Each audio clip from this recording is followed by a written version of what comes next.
Of great law givers of the world. কারণ আমি Lincoln Singh আইন কলেজে আইন পড়ার জন্য এই জন্যই ভর্তি হয়েছিলাম, কারণ তার কলেজের মেন এন্ট্রান্সে, মানে তিনি যে কলেজে ভর্তি হয়েছিলেন আইন পড়ার জন্য, সেই কলেজের মেন এন্ট্রান্সে মেন গেটে বিভিন্ন সংবিধান লিখনেওয়ালাদের নামের একটা তালিকা ছিল। আর সেই তালিকা, সেই লিস্টের মধ্যে নাম্বার 1 এ নবী মুহাম্মদ সাল্লাল্লাহু তাআলা আলাইহি ওয়াসাল্লামের নাম ছিল, লেখা ছিল, বলে আমি আইন কলেজে ভর্তি হয়েছিলাম। এখানেই শেষ কথা নয়, জাতির জনক যাকে দাবি করা হচ্ছে আজকে মহাত্মা গান্ধী, তার টোটাল 4 জন ছেলে, 4 জনের মধ্যে 2 জন ছেলে মুসলমান হয়ে গেছে। আপনারা জানেন, ইতিহাসকে গোপনে রাখা হয়েছে। 2টো বেটা গান্ধীজির মুসলমান হয়ে গেছে। গান্ধীজি যখন জানতে পারলেন তার 2টো বেটা কালেমা শাহাদাত লা ইলাহা ইল্লাল্লাহ মুহাম্মাদুর রাসূলুল্লাহ পড়ে মুসলমান হয়ে গেছে, গান্ধীজি চিঠি লিখেছিলেন নিজের বেটাদেরকে যে বাপু, তোমরা ইসলাম অ্যাকসেপ্ট করেছো, ইসলাম ধর্ম গ্রহণ করেছো, তাতে আমার কোনো আপত্তি নেই, আমার কোনো রাগ নেই, কিন্তু তোমাদের একটা বদ অভ্যাস আছে। সেই বদ অভ্যাস কি? তোমরা সুরা পান করো, মদ পান করো। বেটা, দয়া করে তোমরা দারু খাওয়া, মদ পান করা ত্যাগ করে দিও। গান্ধী বলছেন নিজের বেটাকে, হায় হায় মুসলমান, আজকে মুসলমানের বাচ্চা, মুসলমানের সন্তান, সকাল হলে বোতল, সন্ধ্যা হলে বোতল। শুনুন, শিক্ষা নিন।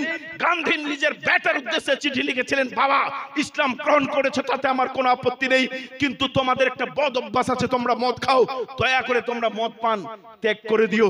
এখানেই শেষ কথা নয়, ভারতের মহিলা প্রধানমন্ত্রী শ্রীমতী ইন্দিরা গান্ধীর প্রতি সম্মান রেখে বলছি, 1980 খ্রিস্টাব্দে দিল্লির রাজপথে নবীর জন্ম দিবসকে উপলক্ষ করে ভাষণ দিয়েছিলেন।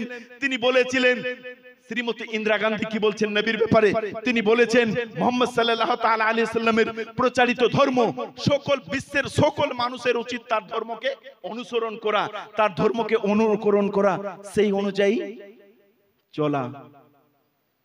আজকে দুর্ভাগ্য, হতভাগা আমরা, মুসলমানের বাড়ির বাচ্চা মদ খায়, মুসলমানের বেটা প্রকাশ্যে 10%, 15%, 20% সুদ খাচ্ছে। আল্লাহ আমাদেরকে রক্ষা করুক। মুসলমান, আল্লাহ বলেছেন লা তাকুলুর রিবা, তোমরা চক্রবৃদ্ধি আকারে সুদ খেও না।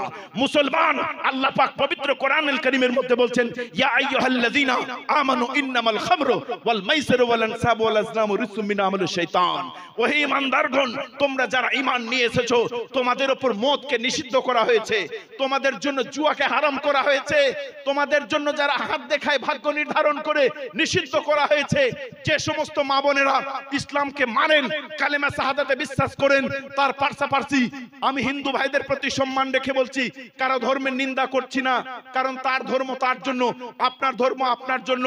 আপনি আল্লাহকে এক মানেন, তার পাশাপাশি আপনি মূর্তি পূজায় বিশ্বাসী হন কেন, আপনি মন্দিরে যান কেন? আমি বলছি না যে হিন্দুর সঙ্গে আপনাকে চলতে হবে না, আমি বলছি না যে হিন্দু ভাইদের সঙ্গে উঠা বসা করতে হবে না, আমি বলছি না যে হিন্দুদের বাড়িতে খেতে হবে না, কিন্তু আপনি যে ধর্মের অনুসারী, আপনি যে ধর্ম গ্রন্থের উপরে ঈমান এনেছেন, আল্লাহর কোরআন বলছে ইন্না শিরকা লা যুলমুন আযীম, নিশ্চয়ই শিরক অনেক বড় পাপ, তাই শিরক করবেন না। মা বোনেরা, আল্লাহ আপনাকে পরীক্ষা করার জন্য দুনিয়াতে পাঠিয়েছেন। কখনো বিপদ আসবে আপনার উপরে, কখনো সুখ আসবে।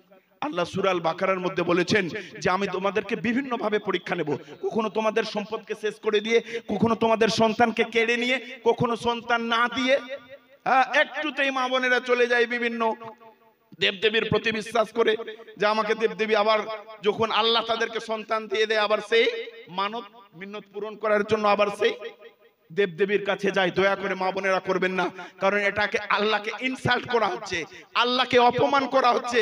আপনি মুখে বলছেন লা ইলাহা ইল্লাল্লাহ মুহাম্মাদুর রাসূলুল্লাহ সাল্লাল্লাহু তাআলা আলাইহি ওয়াসাল্লাম, আপনি মানলেন আল্লাহ এক, মুহাম্মদ সাল্লাল্লাহু তাআলা আলাইহি ওয়াসাল্লাম তার প্রচারিত, তার প্রেরিত রাসূল, আবার আপনি পাশাপাশি যখনই অন্য মূর্তিতে, যখনই অন্য কিছুতে বিশ্বাস করলেন, মানে আল্লাহকে অসম্মান করলেন। দুনিয়াতে চাইলে আপনার তাকদীরটাকে 50 বছর আগে লেখা হয়েছে দুনিয়া সৃষ্টির। দুনিয়াতে কি হবে, আপনার সন্তান হবে কিনা, আপনি বন্ধা থাকবেন, আপনি কত বছর বয়সে বিবাহ হয়ে যাবেন, আপনার বিয়ে হবে কিনা, আপনার কতটা বিয়ে হবে, কোথায় যাবেন, কার বাড়িতে আপনার জীবন যাপন হবে, আল্লাহ রাব্বুল আলামিন আপনার তাকদীর, যেহেতু আপনি দুনিয়াতে সেটাকে বেছে নেবেন, আপনার ভাগ্যকে আল্লাহ লিখে দিয়েছেন। দয়া করে এই পাপগুলো থেকে বিরত থাকবেন। সময়ের অভাব, বক্তব্যকে আর দীর্ঘায়িত করলাম না, বলার মধ্যে যদি কোনো রকম ভুল ত্রুটি হয়ে থাকে ক্ষমা করবেন। প্রকাশ্যে হাদিস কোরআনের কথা বলতে গিয়ে যদি ভুল হয়, জাতির সামনে আমি তওবা করছি। আস্তাগফিরুল্লাহ রাব্বি মিন কুল্লি যামবি ওয়া আতুবু আলাইহি ওয়া আখিরু দাওয়ানা আলহামদুলিল্লাহি রাব্বিল আলামিন। ওয়াসসালামু আলাইকুম ওয়া রাহমাতুল্লাহি ওয়া বারাকাতুহু।